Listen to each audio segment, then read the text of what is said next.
അങ്ങനെ ഇന്നൊരു കല്യാണ വീഡിയോ ആണ്. കല്യാണം വരുന്നത് ഗുരുവായൂരാണ്. അപ്പോൾ ഞാനും എൻ്റെ ബ്രദറിൻ്റെ വൈഫും കൂടാണ് ഗുരുവായൂർ പോണത്. അപ്പോൾ രാവിലെ തന്നെ ഹസ്ബൻഡ് ഞങ്ങളെ രണ്ടുപേരെയും റെയിൽവേ സ്റ്റേഷനിലോട്ട് ഡ്രോപ്പ് ചെയ്തു.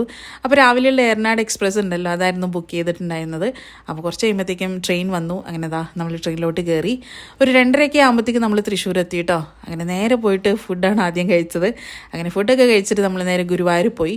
ഈവനിങ് ആകുമ്പോഴത്തേക്കും ഗുരുവായൂരെത്തി. അങ്ങനെ റൂമിൽ പോയി ഇച്ചിരി റെസ്റ്റൊക്കെ എടുത്തിട്ടാണ് രാത്രിത്തെ ഫുഡ് കഴിക്കാൻ ഇറങ്ങിയത് കേട്ടോ.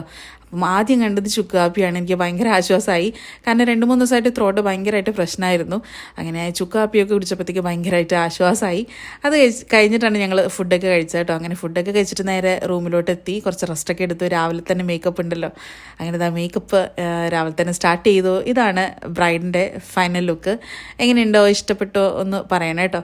അപ്പം ഇത് കാവ്യ, ആള് കാസർഗോഡ് തന്നെയാണ്. അപ്പോൾ കാവ്യൻ്റെ മുഖത്ത് ചെറിയൊരു ടെൻഷൻ നിങ്ങൾക്ക് കാണുന്നുണ്ടാവാം. അത് വേറെ ഒന്നുമല്ല, ആളുടെ അമ്മയും സിസ്റ്ററില്ല കല്യാണത്തിന് അറ്റൻഡ് ചെയ്യാൻ വേണ്ടി. കാരണം സിസ്റ്റർ ഡെലിവറി ആയതുകൊണ്ട് അവർക്ക് വരാൻ വേണ്ടി പറ്റിയില്ല. അപ്പോൾ അതിൻ്റെ ഒരു ടെൻഷനാണ് ആ ഫേസിൽ കാണുന്നത്. ഞാൻ ഭയങ്കരമായിട്ട് മോട്ടിവേറ്റ് ചെയ്യുന്നുണ്ടായിരുന്നു, ചിരിക്കുന്നൊക്കെ പറഞ്ഞിട്ട്. പക്ഷെ ആൾ ഭയങ്കരമായിട്ട് ടെൻഷനിലായിരുന്നു. ആ നേരം മൊത്തം ഉണ്ടായിരുന്നു കേട്ടോ. അങ്ങനെ കാവ്യയും ബ്രൈഡ് എല്ലാവരും കൂടെ അമ്പലത്തിലോട്ട് കല്യാണത്തിന് പോയി. അപ്പോൾ ഞങ്ങൾ പെട്ടിയൊക്കെ പാക്ക് ചെയ്തിട്ട് ഒന്ന് റെഡി ആയിട്ട് ഞങ്ങൾ നേരെ പോയത് നമ്മുടെ അഗ്രഹാരത്തിലോട്ടാണ് ഫുഡ് കഴിക്കാൻ വേണ്ടിയിട്ട്. അങ്ങനെ അവിടെ എത്തി. നമ്മൾ പൊടി ഇഡലിയും നല്ല ഫിൽറ്റർ കോഫിയൊക്കെ കുടിച്ചിട്ട് അവരുടെ അടുത്ത് കുറേ നേരം സംസാരിച്ചിരുന്നു. എൻ്റെ വീഡിയോ ഒക്കെ ഭയങ്കരമായിട്ട് ഇഷ്ടപ്പെട്ടു എന്നൊക്കെ പറഞ്ഞു. ഭയങ്കര സന്തോഷത്തിലായിരുന്നു കേട്ടോ അവിടെ നിന്ന് ഇറങ്ങിയത്. അങ്ങനെ ഞങ്ങൾ നേരെ സ്റ്റേഷനിലോട്ട് പോയി. അങ്ങനെ ട്രെയിനൊക്കെ പിടിച്ച് പോവുകയാണ് കാസർഗോഡ്. അപ്പോൾ ഇന്ന് ഇത്രയേ ഉള്ളൂ വീഡിയോ. അപ്പോൾ അടുത്തൊരു വീഡിയോ ആയിട്ട് വീണ്ടും കാണാം. Keep in touch. ബൈ.